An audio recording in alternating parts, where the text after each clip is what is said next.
Welcome back for another deep dive with us. Today, we're going post-war Japan, a time of just incredible upheaval and transformation. Oh, yeah. We're going to be using excerpts from John W. Dower's book, Embracing Defeat, to understand how the Japanese people navigated the aftermath of World War II. Yeah. Now, this isn't a deep dive into, battle tactics or anything like that. Right. This is a look at the human side of defeat, how people coped, how they resisted, and ultimately how they reshaped their nation. You're right. It is a fascinating story of resilience in the face of some extraordinary challenges. Yeah. And Dower does something really interesting in this book. He really kind of shatters this common image we have of Japan as this homogenous, monolithic society, and reveals this kaleidoscope of responses to defeat, reflecting this vast spectrum of, human emotions and aspirations that existed even in this moment of national trauma. That's what grabbed me right away reading this. Yeah. Dower describes Japan as a nation grappling with just unimaginable devastation. I mean, think about it. Cities reduced to rubble.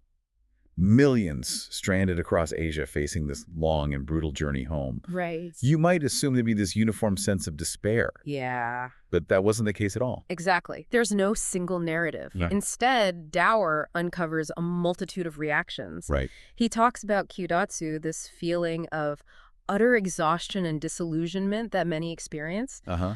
But alongside that, there was also this sense of liberation for some, a chance to break free from the suffocating grip of the wartime regime. And for others still, it was an opportunity to push for radical societal change. Wow. So how did the Allied occupation led by the United States factor into this already complex mix of emotions and aspirations? Well, it created this fascinating paradox. On one hand, the U.S. pushed for democratizing reforms, a new constitution, women's suffrage, labor rights, these massive shifts in power dynamics. Huge. But it's important to remember that this democracy was delivered under the authority of a foreign power, a power that often ignored the voices and experiences of Asian victims of Japanese imperialism. Makes you wonder how genuine that push for democracy could be if it was coming from an occupying force with its own agenda.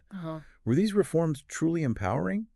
Or did they simply replace one form of control with another? That's a key question that Dower explores, and he calls this democratic revolution from above. Okay. And argues that it actually had some unintended consequences. It created the sense of a revolution given rather than fought for, which really impacted how these changes are received and internalized by Japanese society. And then there's this wild story of the black market and what Dower terms kasatori culture. Oh, yeah. This wasn't just about finding luxury goods or something. Right. This was about survival. Yeah. The official systems were in shambles. Right. So people were trading rice, potatoes, even basic necessities. And what's so fascinating here is this black market was fueled in part by hidden wartime stockpiles. Oh, wow. And profiteering by powerful figures. So corrupt. So imagine the sense of betrayal and disillusionment among ordinary Japanese people, Right.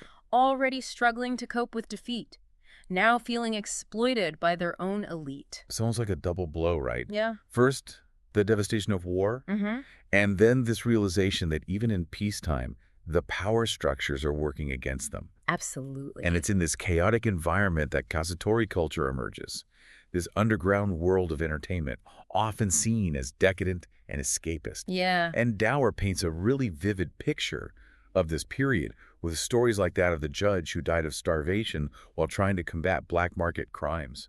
It speaks to the desperation of the times, but also this incredible resilience and even dark humor that allowed people to navigate such challenging circumstances. Yeah. It's also important to note this period sees a surge in prostitution, particularly the establishment of comfort stations for Allied troops. Yeah, this is a difficult topic. Yeah.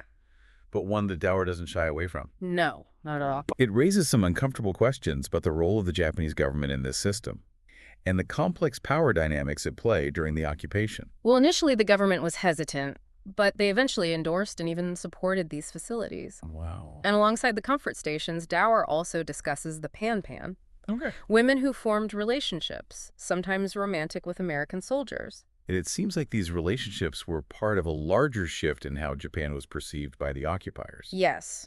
There was a transition from seeing Japan as this fearsome enemy to a more passive, even compliant entity. It's a complicated legacy that feeds into discussions about gender dynamics and power imbalances during the occupation. Yeah. But while these personal relationships were unfolding, a massive societal transformation was also underway. Right. The democratic revolution imposed from above, which, as we discussed, had its own set of complexities and contradictions. Yeah. Absolutely.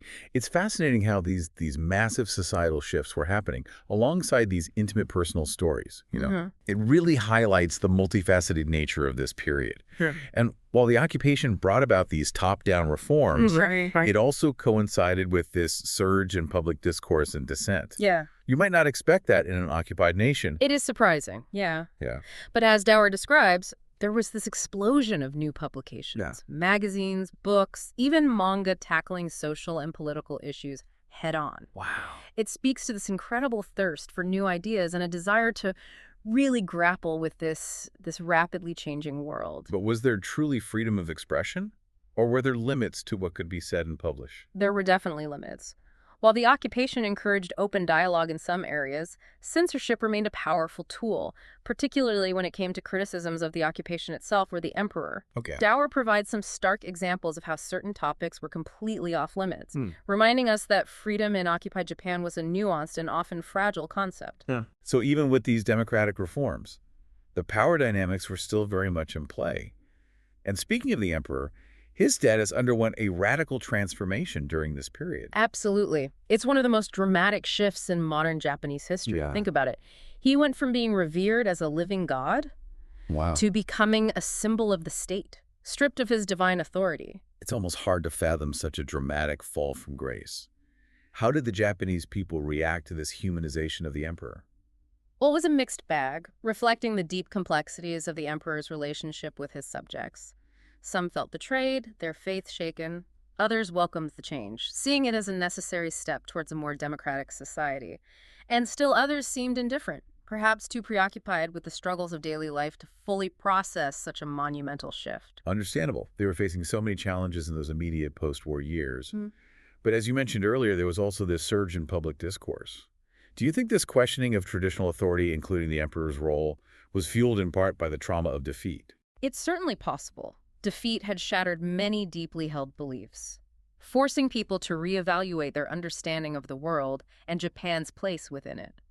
This questioning extended to all aspects of society, including the political system, the economy, and even cultural norms. So the occupation was more than just a political and military event. It seems like it triggered a deep soul-searching within Japanese society. Exactly. And that soul-searching led to some profound and lasting changes. Think about Japan's post-war identity, its pacifism, its economic miracle, its close ties with the United States. All of these have roots in this turbulent period. Makes you wonder, though, about the cost of these changes. Did embracing defeat, as Dower puts it, ultimately lead to genuine liberation of Japan, or did it create new forms of dependency? That's a question worth pondering. On one hand, Japan embraced new ideas and systems, paving the way for its remarkable recovery and modernization. But on the other hand, the occupation undeniably shaped the course of that transformation, leaving its imprint on Japan's political, economic, and even cultural landscape. It's like this balancing act between embracing new possibilities and navigating the influence of a powerful external force. Yeah. It makes you think about the long-term implications, not just for Japan, but for any nation undergoing such a profound transformation, often under, external pressure. Right. Where do you draw the line between embracing new opportunities and potentially surrendering autonomy?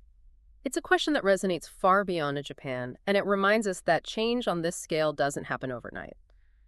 Dower hints at the psychological complexities of this period. Yeah. He described how some Japanese felt this sense of shame, even guilt, as they toured the emperor, stripped of his divine status, through the ruins of their nation. It's a powerful image that speaks to the internal struggles many must have faced. Imagine grappling with the devastation of war, the loss of loved ones, Right. and then seeing this figure, once considered a god, reduced to a mere mortal amidst the rubble. Yeah. It makes you wonder about the lasting impact of that experience. It raises questions about internalized hierarchies, even within a supposedly democratizing society. And it highlights the challenges of reconciling with the painful past while simultaneously trying to build a new future. And there's another layer to this that we haven't fully explored yet. How did this period shape Japan's relationship with the rest of Asia? Remember, the occupation largely sidelined the voices of those who had suffered under Japanese imperialism. It's a crucial point that Dower doesn't shy away from. And this silencing of Asian perspectives had profound consequences. It delayed, perhaps even hindered, a genuine process of reconciliation and understanding. It's almost as if a part of the story was deliberately left untold. And that had repercussions. It allowed those complicit in Japanese atrocities to reemerge within the new power structure. Wow. It also created a moral vacuum that continues to impact Japan's relationship with its neighbors. We see this even today in the debates about war memorials, apologies, textbooks. These are all attempts to grapple with the legacies of that silenced history. And it circles back to that question of dependency. If Japan wasn't fully confronting its past, wasn't fully engaging with the perspectives of those that it had harmed, could it truly forge an independent path forward? That's the crux of the matter. It raises questions about the true nature of embracing defeat. Was it a path to liberation, as Dower suggests, or did it simply create new forms of dependency, both political and psychological? So as we wrap up this deep dive into post-war Japan, what can we, the listeners, take away from this complex and often challenging story? Why should we care about these events that happened decades ago? Because Japan's experience offers a profound lens through which to understand human nature, power dynamics, and the complexities of historical change. It forces us to question simplistic narratives, to embrace nuance, and to consider the long-term consequences of even the most well-intentioned interventions. It also reminds us that history is never truly settled. It's an ongoing process of interpretation, debate, and hopefully reconciliation. And that's why I encourage you to actively engage with these topics. Don't just accept what you hear. Read Dower's book, explore other perspectives, and ask yourself what resonates with you, what challenges your assumptions. What lessons can we draw from this period to help us navigate our own complex world? I think that's a great place to leave it. This deep dive into Japan's post-war period has been enlightening, challenging, and ultimately hopeful. Even amidst the ruins, even in the face of defeat, there's this incredible human capacity for resilience, reinvention, and striving towards a better future, however complicated that path may be. Thanks for joining us on this journey. We'll be back next week with a brand new topic and, as always, a fresh perspective.